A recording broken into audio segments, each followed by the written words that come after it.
Malaysian പഠനം plan ചെയ്യുന്ന മലയാളി സ്റ്റുഡൻസിനെ സംബന്ധിച്ചിടത്തോളം മലേഷ്യയിലേക്കുള്ള ട്രാൻസിഷൻ എന്ന് പറയുന്നത് ഒന്നുകൂടെ ഈസിയാണ് ബാക്കിയുള്ള കൺട്രികളെ കമ്പയർ ചെയ്യുന്ന സമയത്ത്. അതിൽ മെയിനായിട്ടുള്ളൊരു കാര്യം നമുക്ക് ഈസി ടു ആക്സസ് ആണ്. ജസ്റ്റ് ഒരു 4 hours ഫ്ലൈങ് ടൈമിൽ നമുക്ക് റീച്ച് ചെയ്യാൻ പറ്റുന്ന ഒരു ഡെസ്റ്റിനേഷനാണ് മലേഷ്യ എന്ന് പറയുന്നത്. അതുപോലെ തന്നെ ഒരുപാട് കൾച്ചറൽ സിമിലാരിറ്റീസ് മലേഷ്യയും ഇന്ത്യയും തമ്മിലുണ്ട്. അതല്ലെങ്കിൽ നമ്മുടെ കേരള കൾച്ചറുമായിട്ടൊക്കെ നമുക്ക് കണക്ട് ചെയ്യാൻ പറ്റുന്ന ഒരുപാട് എലമെൻറ്റ്സ് ഉണ്ട്. അവിടുത്തെ അക്കാഡമിക് സിസ്റ്റം എന്ന് പറയുന്നത് നമ്മുടെ നാട്ടിൽ കുറച്ചുകൂടെ സ്പൂൺ ഫീഡിംഗ് സിസ്റ്റം ഫോളോ ചെയ്യുന്ന സമയത്ത് അവിടെ ഒന്നുകൂടെ ഇൻഡസ്ട്രി ഓറിയൻറ്റഡ് ആയിട്ടുള്ള പ്രാക്ടിക്കൽ ഓറിയൻറ്റഡ് ആയിട്ടുള്ള സ്റ്റഡീസാണ് മലേഷ്യൻ എഡ്യൂക്കേഷൻ സിസ്റ്റം കൂടുതലായിട്ടും ഡെവലപ്പ് ചെയ്തിട്ടുള്ളത്. മലേഷ്യ എന്ന് പറയുന്നത് ഒരു കൾച്ചറൽ മെൽറ്റിംഗ് പോയിന്റും കൂടെയാണ്. കാര്യം ഒരുപാട് സ്ഥലങ്ങളിൽ നിന്നുള്ള സ്റ്റുഡൻസ് മലേഷ്യയിൽ പഠിക്കുന്നുണ്ട്. ഇനിയിപ്പോൾ പാരൻസിൻ്റെ പോയിന്റ് ഓഫ് വ്യൂവിൽ ചിന്തിക്കുന്ന സമയത്ത് അവർക്കും വളരെ ഈസിലി ആക്സസ് ചെയ്യാൻ പറ്റുന്ന ഒരു ലൊക്കേഷനാണ്.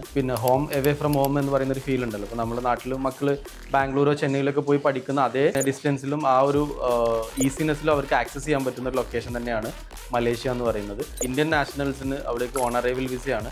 അതുകൊണ്ട് തന്നെ ഏത് സമയത്തും അവർക്ക് തങ്ങളുടെ മക്കളെ വിസിറ്റ് ചെയ്യാനും ഇനിയിപ്പോൾ മക്കൾക്ക് തിരിച്ച് നാട്ടിലേക്ക് ഇവിടെ ഫാമിലി ഇവൻറ്റ്സിനോ കാര്യങ്ങൾക്കൊക്കെ വിസിറ്റ് ചെയ്യാനൊക്കെ വളരെ ഈസി ആയിട്ടുള്ള, അപ്പോൾ അത്തരത്തിലൊരു ഈസി ട്രാൻസിഷൻ പോസിബിൾ ആവുന്ന ഒരു ലൊക്കേഷൻ കൂടിയാണ് മലേഷ്യ എന്നുള്ളതാണ് അതിൻ്റെ ഒരു ഇമ്പോർട്ടൻസ്.